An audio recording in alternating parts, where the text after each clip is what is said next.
আল্লাহ পাকের যে কত সৃষ্টি, আল্লাহ পাকের এমন একটা সৃষ্টি আছে যেটা শুনলে আপনি আশ্চর্য হয়ে যাবেন।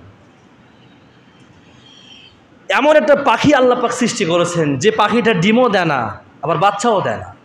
কিংবা ডিমও দেয় না, ডিমও হয় না, ডিমও দেয় না, আবার বাচ্চাও দেয় না, কিন্তু এই পাখির বংশ বিস্তার আছে। সুবহানাল্লাহ বলে, কি একটা আজীব অবস্থা! ডিমও নাই, বাচ্চাও দেয় না, কিন্তু আর কি আছে?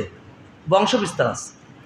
এই পাখিটি থাকে হচ্ছে আফ্রিকায়, আফ্রিকার জঙ্গলে থাকে।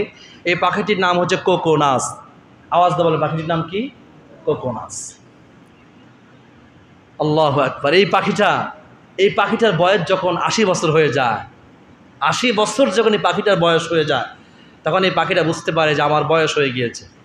তখন এই পাখিটা ভাবে যে আমি তো আর বাঁচবো না, আমার বয়স অনেক হয়ে গিয়েছে, অতএব আমাকে এখন কিছু কাজ করতে হবে বংশ বিস্তারের জন্য। কিন্তু ওই পাখিটা ডিমও দেয় না, বাচ্চাও দেয় না, সে বংশ বিস্তার করবে কেমনে?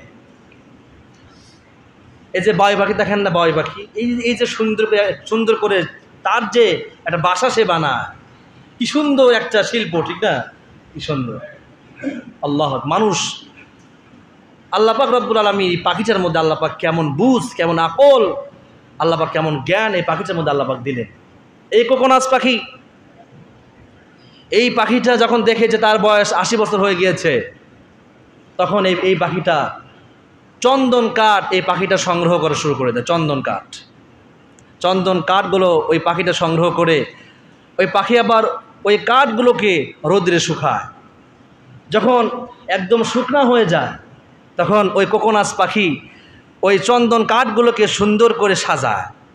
সাজানোর পরে ওই খড়ির উপরে ওই পাখিটা উঠে বসার পরে এই পাখিটা সে তার মধুর সুরে ডাকে। এই পাখিটা কি করতে থাকে? ডাকতে থাকে।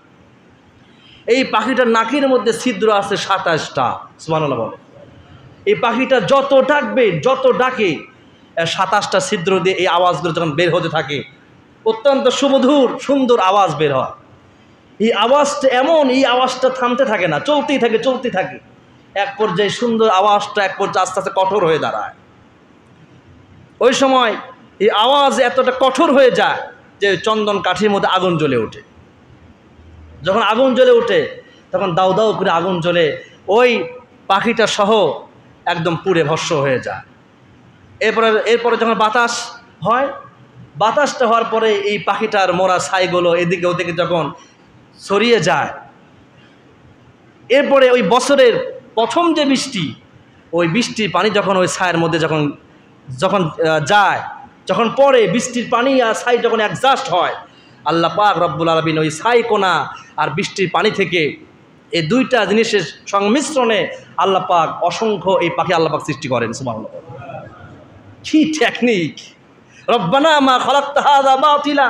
আল্লাহ পাক তার কোনো মাখলুককে অযথা অহেতুক সৃষ্টি করেন নাই। আবার এমনও পাখি আছে যে পাখিটা এই উড়ন্ত অবস্থা ডিম দেয়, মাটিতে পড়তে ওই ডিম ফেটে বাচ্চা বের হয়, ওই বাচ্চারা উঠতে থাকে। সুবহানাল্লাহ, কি সৃষ্টি! আল্লাহ পাক বলে, বান্দা আমার এগুলো আমার সৃষ্টিকুল দেখে লাআল্লাকুম তাহতাদুন, হয়তো বা তোমরা হেদায়েত পাবা। যদি মাথার মগজ থাকে, যদি আকল থাকে, অবশ্যই আমরা কি পাবো?